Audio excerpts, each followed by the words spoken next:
Hello students, welcome to our YouTube channel scjob.in। আজকের ভিডিওতে আমি তোমাদের সঙ্গে কথা বলবো Kalyani university BA fourth semester history major 4.1 অর্থাৎ major 4 paper NEP long suggestion 2026 নিয়ে। তো তোমাদের মধ্যে যে সমস্ত স্টুডেন্টসদের ফোর্থ সেমিস্টারে হিস্ট্রি মেজর পেপারটি রয়েছে, এই ভিডিওটি তাদের জন্য খুবই হেল্পফুল হতে চলেছে। এই ভিডিওটিতে আমি তোমাদেরকে দেখাবো তোমাদের হিস্ট্রি মেজর 4.1 অর্থাৎ মেজর 4 পেপারের সিলেবাসে কী কী রয়েছে এবং সেই সিলেবাস অনুযায়ী কোন কোন ইউনিট থেকে কী কী প্রশ্ন উত্তর রয়েছে, এবং তার সাথে আরও দেখানো হবে বিগত বছরের পরীক্ষার প্রশ্নপত্রটি শেষে দেখানো হবে। তাই ভিডিওটি স্কিপ না করে শেষ পর্যন্ত দেখতে থাকো, আশা করছি তোমরা খুবই উপকৃত হবে। তো চলো এবার আমি তোমাদেরকে প্রথমেই দেখিয়ে দিই তোমাদের সিলেবাসটি। তো তোমাদের মেজর পেপারে তোমাদের ফুল মার্কস রয়েছে 60 এবং টাইম রয়েছে 2.5 ঘন্টা। তো চলো তোমাদের দেখিয়ে দিই। তো সিলেবাসের হেডলাইনে দেখো রয়েছে India from the early medieval period to the fall of the sultanate and rise of the Mughals. Syllabus 2026। Unit 1-এ দেখো রয়েছে ইতিহাসের উৎসসমূহ, কেন্দ্রীভূত থেকে বিকেন্দ্রীভূত ভারতে উত্তরণের ইতিহাস চর্চা, উত্তর ভারতের রাজপুতগণ, বাংলার পাল ও সেন রাজবংশ, দক্ষিণ ভারতের রাজ্যসমূহ, রাজনীতি, অর্থনীতি, সমাজ, ধর্ম ও সংস্কৃতি।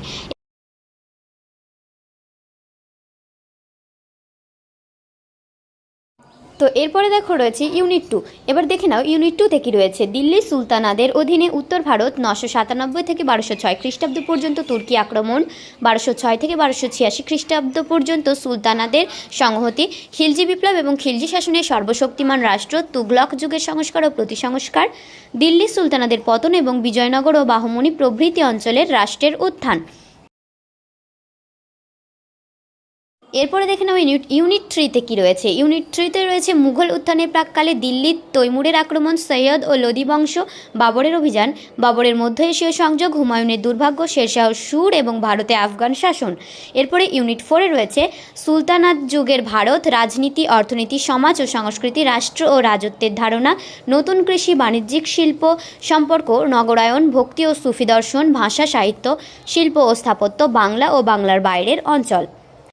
তো এটি ছিল তোমাদের সিলেবাস। এবার আমি তোমাদেরকে এই সিলেবাস অনুযায়ী কোন কোন ইউনিট থেকে কী কী প্রশ্ন উত্তর রয়েছে সেগুলি তোমাদেরকে দেখাবো। তার আগে তোমাদেরকে একটি কথা বলে রাখি, তোমরা আমাদের কাছে কল্যাণী ইউনিভার্সিটির সমস্ত সেমিস্টারের সমস্ত পেপারের সাজেশন PDF কপি পেয়ে যাবে। ফোর্থ সেমিস্টারের একটি পেপারের সাজেশন প্রাইস মাত্র 150 টাকা। তো তোমরা অনেকে জিজ্ঞাসা করো কি শর্ট কোশ্চেনগুলো কি দেবেন না, তাদের জন্য বলে রাখি শর্ট কোশ্চেনগুলোও দেওয়া হবে। এটি যেহেতু পেইড সাজেশন, তাই ভিডিওতে আমরা শুধুমাত্র লং কোশ্চেন অ্যান্সারগুলো দেখাই, শর্ট কোশ্চেন অ্যান্সারগুলো ভিডিওতে দেখানো হয় না। তোমরা যখন 150 টাকা পেমেন্ট করে সাজেশনটি বাই করবে, তখন তোমাদেরকে শর্ট কোশ্চেন অ্যান্সার এবং লং কোশ্চেন অ্যান্সার দুটো PDF কপি সেন্ড করে দেওয়া হবে। তো চলো শুরু করা যাক। ইউনিট 1 ইতিহাসের উৎসসমূহ, কেন্দ্রীভূত থেকে বিকেন্দ্রীভূত ভারতে উত্তরণের ইতিহাস চর্চা, উত্তর ভারতের রাজপুতগণ, বাংলার পাল ও সেন রাজবংশ, দক্ষিণ ভারতের রাজ্যসমূহ, রাজনীতি, অর্থনীতি, সমাজ, ধর্ম ও সংস্কৃতি। দেখো ইউনিট 1-এ প্রথম প্রশ্ন রয়েছে পাল রাজাদের অধীনে বাংলার সাংস্কৃতিক বিবর্তন ব্যাখ্যা করো, অথবা পাল সেন আমলের স্থাপত্য কীর্তির পরিচয় দাও। আমাদের সাজেশনে প্রত্যেকটি প্রশ্নের উত্তর খুবই সুন্দর পয়েন্ট আকারে তোমরা পেয়ে যাবে। প্রত্যেকটি ইউনিটের বেশি গুরুত্বপূর্ণ প্রশ্ন উত্তরগুলি প্রত্যেকটি ইউনিটের প্রথম দিকে এবং তার থেকে কম গুরুত্বপূর্ণ প্রশ্ন উত্তরগুলি তারপরে ক্রমানুসারে গুরুত্বপূর্ণের ভিত্তিতে সাজানো রয়েছে। তো প্রত্যেকটি ইউনিটের বেশি গুরুত্বপূর্ণ প্রশ্ন উত্তরগুলিতে তোমরা বেশি করে স্টার মার্ক দেখতে পাবে। আমাদের সাজেশনের মতো এত সুন্দর পয়েন্ট আকারে সাজানো কোয়ালিটি সম্পন্ন সাজেশন এত স্বল্প মূল্যে আশা করছি তোমরা আর কোথাও পাবে না। তাই এখন থেকে আমাদের কাছ থেকে সাজেশন PDF কপিগুলি সংগ্রহ করে পড়া শুরু করো, তাহলে পরীক্ষাতে খুবই ভালো রেজাল্ট করতে পারবে। আর আমাদের কাছ থেকে যদি তোমরা এই সাজেশন PDF কপিগুলি সংগ্রহ করো, তাহলে তোমাদেরকে আলাদা করে আর কোনো টেক্সট বুক বা সাজেশন বুক ফলো করতে হবে না। এই সাজেশন PDF কপির মধ্যে থেকে তোমরা সমস্ত প্রশ্ন উত্তর পরীক্ষাতে কমন পেয়ে যাবে। তো এরপরে প্রশ্ন দেখো রাজপুত রাজ্যগুলির পরাজয়ের আর্থসামাজিক কারণ ব্যাখ্যা করো। তোমরা যদি আরও অন্যান্য সেমিস্টারের অন্যান্য পেপারের সাজেশন ভিডিও দেখতে চাও, তাহলে আমাদের চ্যানেলটি সাবস্ক্রাইব করে রাখো। আর সাজেশন সম্পর্কে যদি তোমাদের কোনো রকমের কোনো প্রশ্ন থেকে থাকে, তাহলে এই ভিডিওর কমেন্ট বক্সে জানিয়ে যেতে পারো, প্রয়োজনে আমাদেরকে হোয়াটসঅ্যাপও করতে পারো।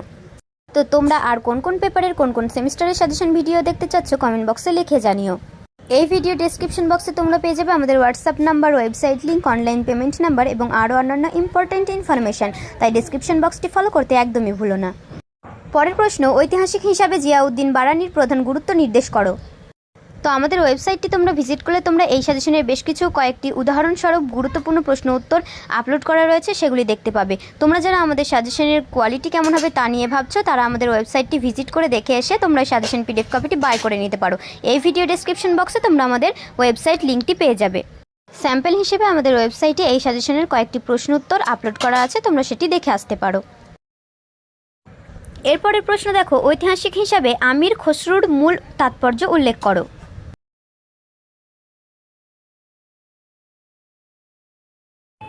এরপরের প্রশ্ন দেখো, রাজপুতদের উৎপত্তি সম্পর্কে বিভিন্ন মতামত উল্লেখ করো অথবা মুসলমান অভিযানের প্রাক্কালে বিখ্যাত রাজপুত বংশগুলির পরিচয় দাও। এই প্রসঙ্গে ভারতের ইতিহাসে রাজপুত যুগের গুরুত্ব নির্ণয় করো। পরের প্রশ্ন, বাংলার সেন রাজাদের কৃতিত্ব পর্যালোচনা করো অথবা বাংলার সেন বংশের রাজনৈতিক ও সাংস্কৃতিক ইতিহাস সংক্ষেপে লেখো।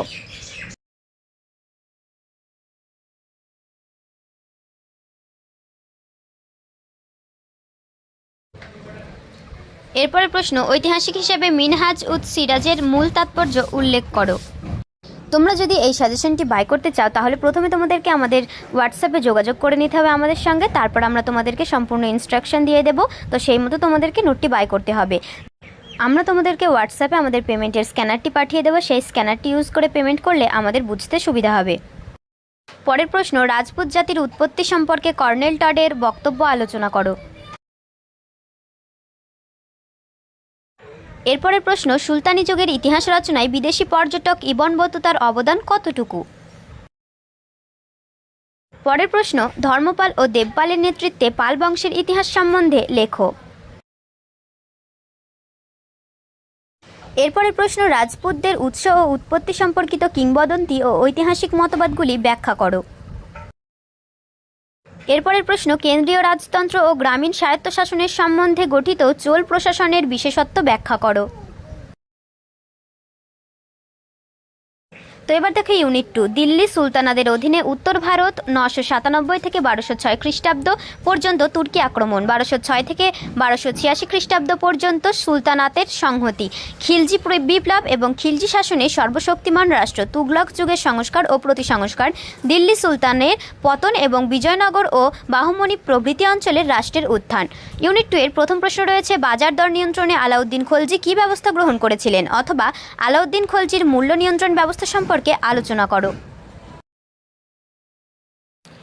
এরপরের প্রশ্ন, আলাউদ্দিন খলজির অর্থনৈতিক নীতি পর্যালোচনা করো অথবা আলাউদ্দিন খলজির রাজস্ব সংস্কার, ভূমি সংস্কার, অর্থনৈতিক সংস্কারগুলি সম্পর্কে আলোচনা করো।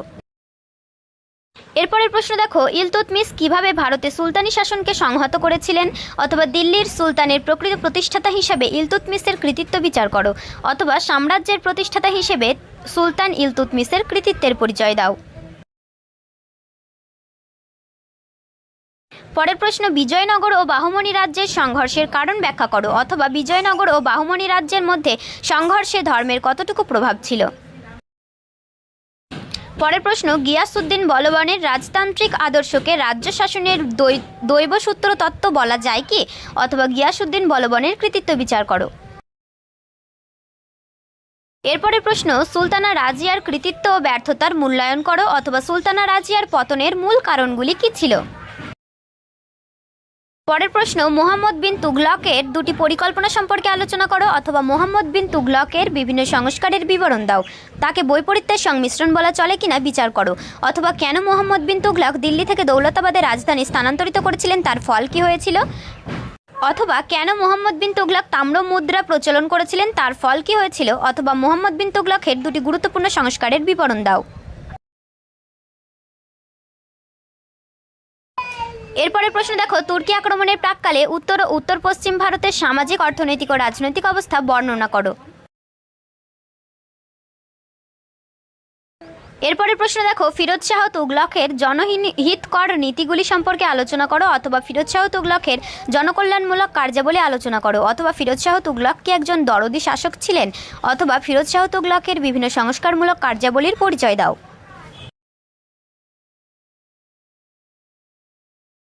এরপরের প্রশ্ন, দিল্লির সুলতানের পতনের জন্য ফিরোজ শাহ তুগলক দায়ী ছিলেন তোমার কি মনে হয় আলোচনা করো অথবা সুলতানি সাম্রাজ্যের পতনের কারণ সম্পর্কে আলোচনা করো। এরপরের প্রশ্ন, তুর্কি আক্রমণ প্রতিরোধে ভারতীয়দের ব্যর্থতার কারণ কি ছিল। এরপরের প্রশ্ন, সুলতানি যুগের ইক্তা ব্যবস্থার উপর সমালোচনামূলক টিকা লেখো।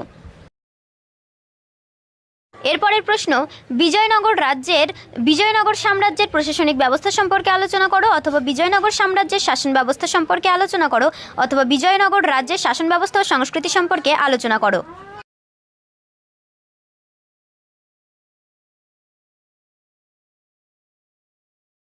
পরের প্রশ্ন, নায়াঙ্কার প্রথা বলতে তুমি কি বোঝো? পরের প্রশ্ন, তরাইনের দ্বিতীয় যুদ্ধের ঐতিহাসিক গুরুত্ব কি ছিল? এরপরের প্রশ্ন, সর্বোচ্চ কেন্দ্রীভূত সরকার গঠনে বলবন কি কি ব্যবস্থা গ্রহণ করেন? এরপরের প্রশ্ন, ফিরোজ শাহ তুগলকের প্রশাসনিক সংস্কার সম্পর্কে আলোচনা করো। এরপরের প্রশ্ন, মঙ্গল আক্রমণ প্রতিরোধে দিল্লি সুলতানদের গৃহীত পদক্ষেপের সমালোচনামূলক পর্যালোচনা করো। পরের প্রশ্ন, ইলতুৎমিশ এবং আলাউদ্দিন খলজির নরপতিত্বের আদর্শের তুলনামূলক আলোচনা করো। এরপরের প্রশ্ন, সুলতানি আমলে ইকতা ব্যবস্থার বিবর্তন সম্পর্কে আলোচনা করো। এরপরের ইউনিট 3, মুঘল উত্থানের প্রাক্কালে দিল্লি তৈমুরের আক্রমণ, সৈয়দ ও লোদি বংশ, বাবরের অভিযান, বাবরের মধ্য এশীয় সংযোগ, হুমায়ুনের দুর্ভাগ্য, শেরশাহের সুর এবং ভারতে আফগান শাসন।